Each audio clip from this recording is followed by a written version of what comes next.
तो अतीक अहमद नैनी जेल पहुंच चुका है और जी न्यूज ने सबसे पहले ये तस्वीरें और खबर आप तक पहुंचाई। हमारे दो सहयोगी विशाल और मयूर लगातार पल पल की जानकारी आप तक पहुंचा रहे हैं। अतीक अहमद नैनी जेल में बंद है, कल उसे कोर्ट में पेश किया जाएगा और वो इस समय इतना डरा हुआ है कि उसके बयान में योगी आदित्यनाथ का खौफ साफ दिख रहा है। अब तो अतीक ने यहां तक कबूल लिया है कि हाँ, वो कभी माफियागिरी करता था, लेकिन अब उसकी माफियागिरी मिट्टी में मिल चुकी है।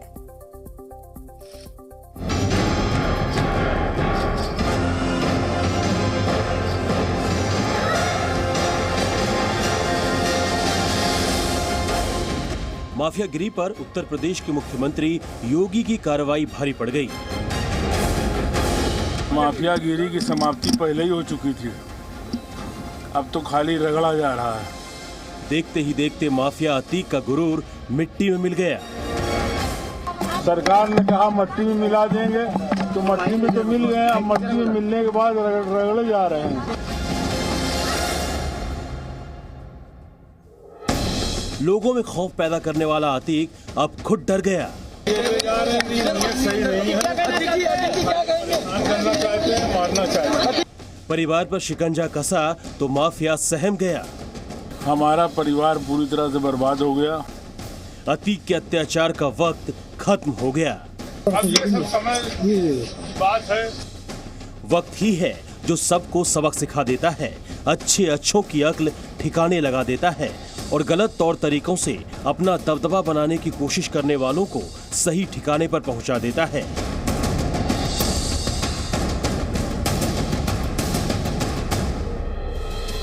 जिस अतीक अहमद के नाम का खौफ पूरे पूर्वांचल में था, वही अतीक अब डरा हुआ है, घबराया हुआ है। उसकी अक्ल भी ठिकाने पर आ चुकी है। अतीक को एहसास हो चुका है कि उसके गुनाहों के हिसाब की बारी आ चुकी है। साबरमती जेल से प्रयागराज पुलिस देर रात राजस्थान के बूंदी पहुंची तो डाबी थाने में करीब आधे घंटे तक काफिला रुका रहा।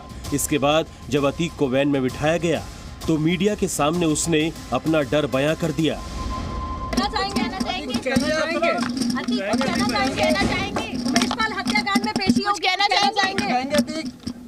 आप सबका बहुत बहुत शुक्रिया। और आपका परिवार किस बात का है?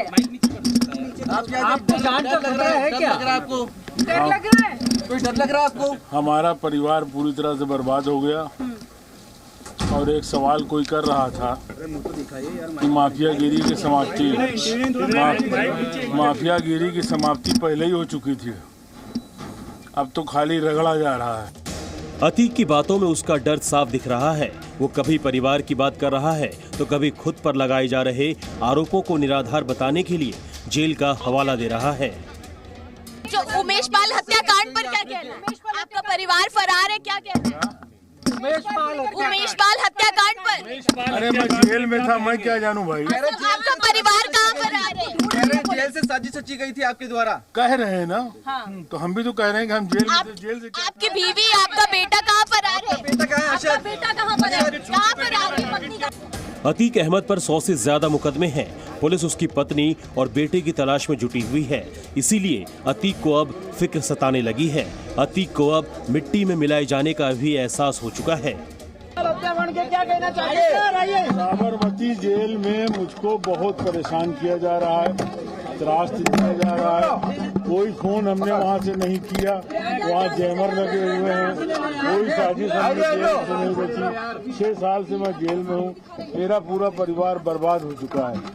सरकार ने कहा मट्टी में मिला देंगे, तो मट्टी में तो मिल गए। अब मट्टी में मिलने के बाद रगड़े जा रहे हैं। मट्टी में तो मिल गए हैं।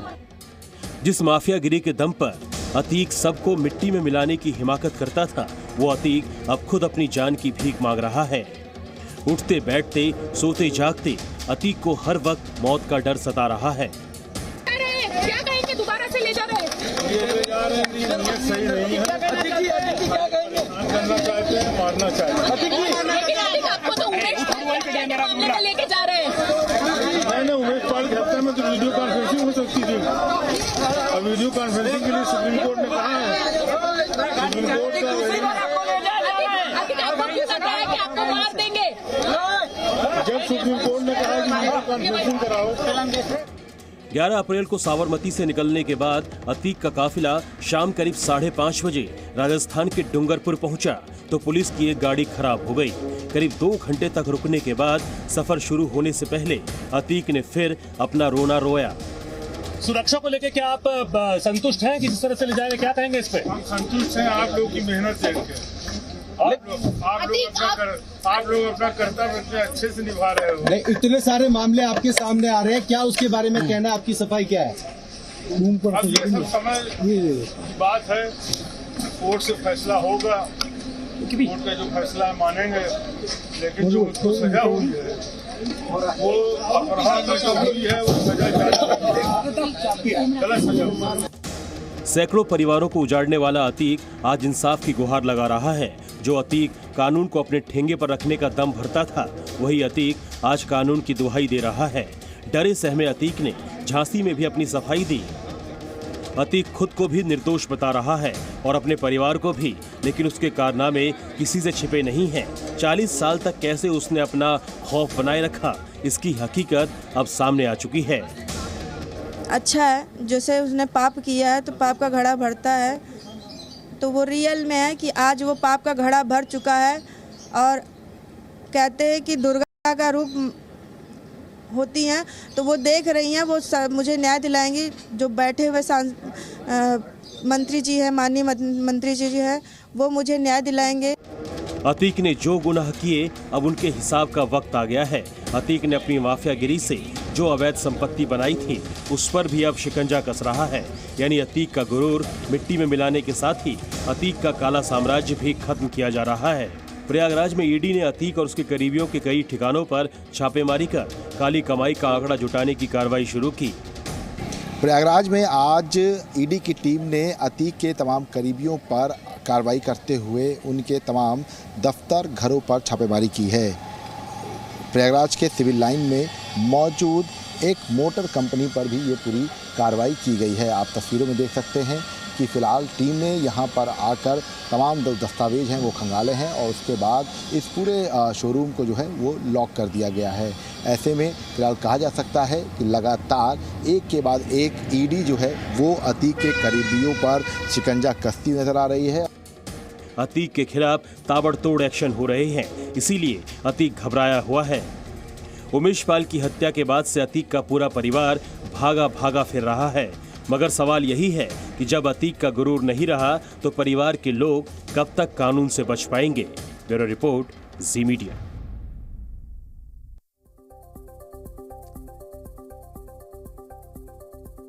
और अब आपको हम ये तस्वीरें दिखाते हैं। ये कुछ देर पहले की तस्वीरें हैं जो जी न्यूज आपको लगातार दिखा रहा है, जब अतीक अहमद का काफिला, यूपी पुलिस की टीम वहां पर नैनी जेल पहुंची। नैनी जेल माफिया अतीक अहमद पहुंच चुका है। अतीक को लेकर यूपी पुलिस वहां पहुंच चुकी है और जी न्यूज ने आपको सबसे पहले ये तस्वीरें दिखाई। हमारे सहयोगी मयूर लगातार इस काफिले के साथ बने रहे और कल कोर्ट में पेशी होगी। मयूर हमारे साथ सीधा जुड़ गए हैं। मयूर, अब से कुछ देर पहले हमने सुनाया कि किस तरह से उमेश पाल की पत्नी ने एक बहुत अहम बात कही कि पाप का घड़ा अब भर चुका है। पाप का घड़ा जब भरता है तो यकीनन इंसाफ भी होता है, और जिस खौफ और डर में ये 24 घंटे बीते हैं अतीक अहमद के लिए, वो इसी की बानगी भर है। लेकिन ये तस्वीरें बहुत महत्वपूर्ण है और इन तस्वीरों से जुड़ी जानकारी हम मयूर से लेंगे आगे। लेकिन ये तस्वीरें मैं आपको बता दूं, ये उस वक्त की तस्वीरें हैं जब यूपी पुलिस का काफिला नैनी जेल पहुंचा। और जैसा कि आप देख सकते हैं, पुलिस बल की तैनाती, जाहिर तौर पर वहां पर मीडिया का जमावड़ा भी है और साथ ही सुरक्षा को लेकर कड़े बंदोबस्त वहां पर किए गए हैं। और जिस बैरक में, यानी कि बैरक नंबर 7, जहां पर अतीक अहमद को रखा जाएगा, उसका भी आला अधिकारियों की तरफ से जायजा लिया गया। किसी तरह की कोई चूक अतीक अहमद को लेकर पुलिस यहां नहीं करना चाहती है। 150 सवालों की एक लंबी फहरिस्त तैयार की गई है जिनका सामना अतीक अहमद को करना होगा। यूपी पुलिस हर वो सवाल अतीक अहमद से करेगी जिससे उसके गुनाहों के बारे में जानकारी मिल सकेगी, उसने जो अपराध किए हैं उससे जुड़ी जानकारी मिल सकेगी, और किस तरह से कानून का डंडा अतीक अहमद और उसकी फैमिली पर चल रहा है वो भी लगातार हम आपको बता रहे हैं। किस तरह से ईडी की कार्रवाई उसके तमाम करीबियों पर हुई, जिस तरह से अलग अलग देश के हिस्सों में उसके करीबी, उसके दोस्त बैठे थे जो उसकी मदद करते थे, चाहे उसके वो अकाउंटेंट ही क्यों ना हो, सब पर ईडी की कड़ी कार्रवाई हुई। किस तरह से बुलडोजर एक्शन का सामना भी अतीक अहमद को करना पड़ा, करोड़ों की संपत्ति कुर्क की गई। गई और लगातार सरकार की तरफ से, यूपी सरकार की तरफ से भी ये आश्वासन दिया जा रहा है कि किसी भी सूरत में अपराधियों को बख्शा नहीं जाएगा। डिप्टी सीएम ब्रजेश पाठक की तरफ से भी ये साफ किया गया कि जो भी अवैध संपत्ति होगी इन अपराधियों की, उनको कुर्क किया जाएगा, उन पर कड़ी कार्रवाई की जाएगी और बुलडोजर एक्शन का सामना भी उन्हें करना पड़ेगा। उसके अलावा आपको बता दें कि कल कोर्ट में पेशी होगी, आज ही पेशी होनी थी, लेकिन क्योंकि काफिला वक्त से नहीं पहुंच पाया इसीलिए इसे अब कल तक के लिए टाल दिया गया है। कल कोर्ट में पेशी होगी, रिमांड मांगी जाएगी और उसके बाद सवाल पूछे जाएंगे अतीक अहमद से, क्योंकि अभी भी उसके परिवार के कई लोग पुलिस की गिरफ्त से बाहर हैं जिन पर आरोप है। तो ऐसे में उससे जब ये पूछा गया कि क्या वो अपनी पत्नी के बारे में जानता है कि वो इस वक्त कहाँ मौजूद हैं, तो उसने यही जवाब दिया कि मैं तो जेल में हूँ और मुझे इस बारे में कोई जानकारी नहीं है कि मेरी पत्नी शाइस्ता इस वक्त कहाँ पर है। विशाल हमारे साथ जुड़ चुके हैं। विशाल, ये माना जा सकता है कि उमेश पाल हत्याकांड और ये अपहरण का मामला, यहां से गुनाहों का हिसाब अब अतीक अहमद पर शुरू होगा। अतीक एंड फैमिली पर ये कड़ी चोट, कानून का डंडा जबरदस्त चला है।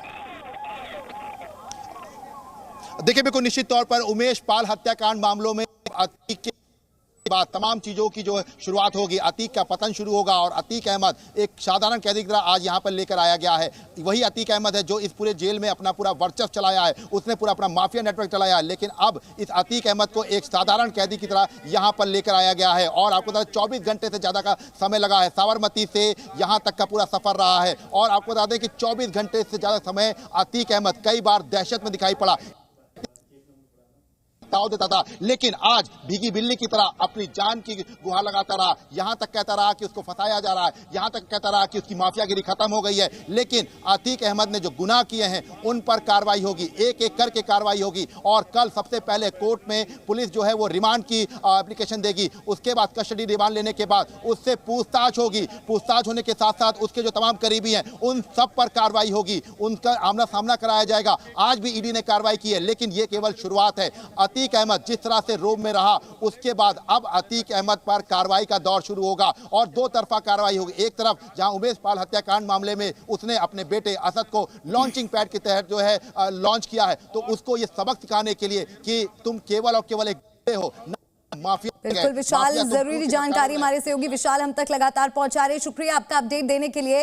और एक बार फिर से आपको ये महत्वपूर्ण तस्वीरें दिखा दें। ये बेहद महत्वपूर्ण तस्वीरें इस लिहाज से भी हो जाती है क्योंकि कुख्यात अपराधी इसी इलाके में एक वक्त पर उसका दबदबा था, लोग उसके नाम से कांपते थे और गुनाहों की फेहरिस्त भी बहुत लंबी, लेकिन आज वो कानून से डरता हुआ नजर आ रहा है, खौफ में नजर आ रहा है। ये कहीं ना कहीं आम जनता के दिल में लॉ एंड ऑर्डर, कानून के प्रति विश्वास को कायम करता है। जी न्यूज़।